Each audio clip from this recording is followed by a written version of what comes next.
നിന്ന് സെർച്ച് ചെയ്യുക.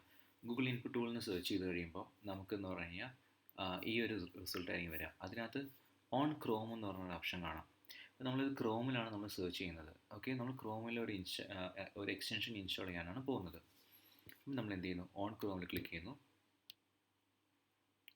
On ക്രോമിൽ click ചെയ്ത് കഴിഞ്ഞാൽ നമുക്ക് ഇതെന്താ എന്ന് പറഞ്ഞാൽ ഈ ഒരു പേജിലേക്ക് വരും. ഈ ഒരു പേജിനകത്ത് നമ്മൾ ഡൗൺലോഡ് ക്രോം എക്സ്റ്റൻഷൻ എന്ന് പറഞ്ഞ പേജ് കാണാം. ഓക്കെ, ആ ലിങ്ക് കാണാം. ദെൻ ആ ലിങ്കിൽ ബട്ടണിൽ ക്ലിക്ക് ചെയ്യുന്നു.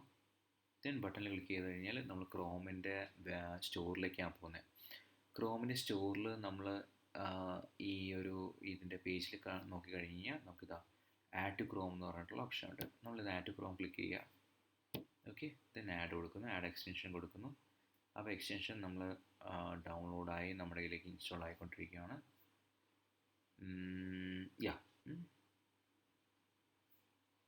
ഇൻപുട്ട് ടൂള് ക്ലിക്ക് ചെയ്ത് കഴിഞ്ഞാൽ നമ്മൾ എന്ത് ചെയ്യുന്നു, നമ്മളിതാ എക്സ്റ്റൻഷൻ ഓപ്ഷൻ നമ്മൾ കൊടുക്കുന്നു. കീബോർഡ് ഷോർട്ട്കട്ട് സെറ്റിങ്സ് അല്ല, എക്സ്റ്റൻഷൻ ഓപ്ഷൻ കൊടുക്കുന്നു.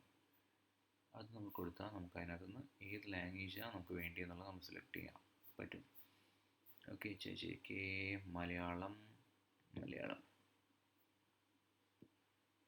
ഞാൻ എടുത്തു.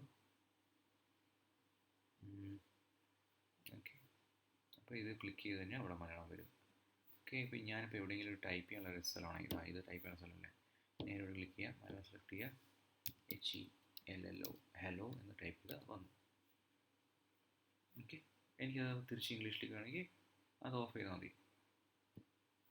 ഓക്കെ, ആ മലയാളത്തിലുള്ള HELLO ഹലോ ഇത് വരും. അപ്പം എനിക്ക് എവിടെയൊക്കെ ഈ മലയാളം ടൈപ്പ് ചെയ്യണം, ഞാൻ ജസ്റ്റ് ഈ ഒരു മായുടെ മുകളിൽ ക്ലിക്ക് ചെയ്യുക, മലയാളം സെലക്ട് ചെയ്യുക. ദെൻ AMMA അമ്മ സെർച്ച് ചെയ്താൽ അമ്മ എന്ന് വരും. അമ്മ എന്ന് ടൈപ്പ് ചെയ്താൽ അമ്മ എന്ന് വരും. ഓക്കെ, സെർച്ച് ചെയ്താൽ മതി. അപ്പോൾ ഇത് നമുക്ക് ഇനി എവിടെയൊക്കെ നമുക്ക് മലയാളം ടൈപ്പ് ചെയ്യണം അത് ജസ്റ്റ് ഈ ബട്ടൺ വെച്ച് ഓൺ ചെയ്യുക, ടൈപ്പ് ചെയ്യുക, ദെൻ ഓഫ് ചെയ്യുക. ഇത്രയേ ഉള്ളൂ.